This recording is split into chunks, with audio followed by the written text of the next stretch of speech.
गर्मियों की एक दोपहर थी। छोटा कस्बा सूर्यनगर तपते सूरज की वजह से चमक रहा था। यहाँ रहते थे दो खास दोस्त, जारा और आरव।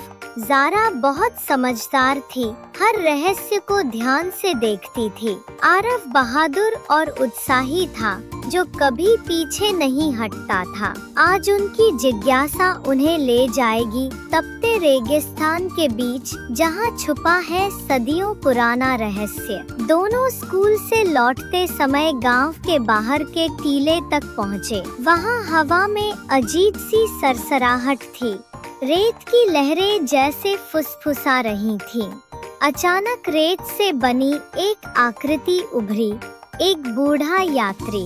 उसने कहा, रेगिस्तान में कहीं दूर एक सोने का नखलिस्तान है, वहाँ सिर्फ सच्चे दोस्त ही पहुँच सकते हैं। जारा ने हैरानी से कहा, सोने का नखलिस्तान, क्या सचमुच ऐसा है? आरव ने चमकती आंखों से जवाब दिया, चलो ढूंढते हैं। दोनों ने तय किया कि वे अगले दिन सुबह निकलेंगे। अगले दिन सूरज निकलते ही वे अपने छोटे बैग लेकर निकले। पानी की बोतल, एक पुरानी नक्शा जैसी कागज की चिट्ठी जो उन्हें यात्री ने दी थी, और उनका हौसला, बस यही उनका सामान था। रेगिस्तान का रास्ता कठिन था, धूप तेज थी, रेत में पैरों के निशान धंसते जा रहे थे।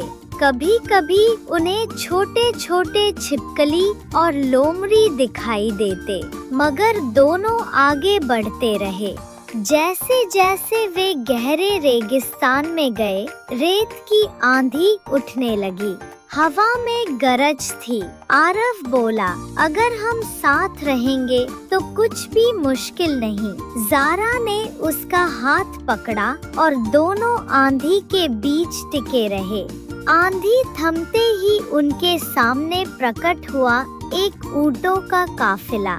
काफिले का प्रमुख, एक लंबी दाढ़ी वाला व्यापारी, बोला, अगर तुम सच में नखलिस्तान तक जाना चाहते हो तो 3 रहस्यों की परीक्षा देनी होगी। पहली परीक्षा थी धैर्य की। उन्हें बिना शिकायत किए रेगिस्तान के लंबे रास्ते पर चलना था। सूरज सिर पर था, मगर दोनों बिना हार माने चलते रहे। दूसरी परीक्षा थी मित्रता की। जारा फिसलकर गिर गई, उसका पैर चोटिल हो गया। आरव ने बिना सोचे उसे अपनी पीठ पर उठाया और बोला, हमेशा साथ रहेंगे। व्यापारी मुस्कुराया और बोला, यही सच्ची मित्रता है। तीसरी परीक्षा थी साहस की। अचानक सामने रेत का एक विशाल तूफान उठा, जिसमें एक सुनहरी आकृति छिपी थी, एक रेगिस्तानी आत्मा। आत्मा गरज कर बोली, कौन है जो मेरे नखलिस्तान में कदम रखना चाहता है? आरव कांपा, लेकिन जारा ने हिम्मत करके कहा, हम सिर्फ सच और दोस्ती के लिए आए हैं, हमें कोई लालच नहीं। आत्मा की आंखें नरम हो गईं।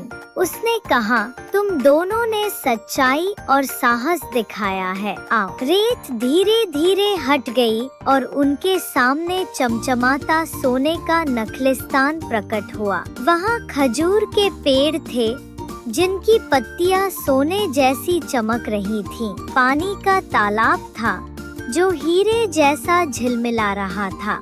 चारों तरफ जुगनू जैसी रोशनी बिखरी थी। दोनों दोस्तों ने पानी पिया, ठंडी हवा में सांस ली और महसूस किया कि असली इनाम सोना नहीं, बल्कि उनकी दोस्ती और साहस है। मैं कहता हूँ, उस दिन जारा और आरव ने सीखा कि रेगिस्तान चाहे कितना भी कठिन क्यों ना हो, सच्चे दोस्त साथ हों तो हर राह आसान हो जाती है। सूर्यास्त होते ही दोनों गांव की ओर लौटे। उनके दिल में नखलिस्तान की जादुई यादें थीं और हाथों में दोस्ती की मजबूत डोर।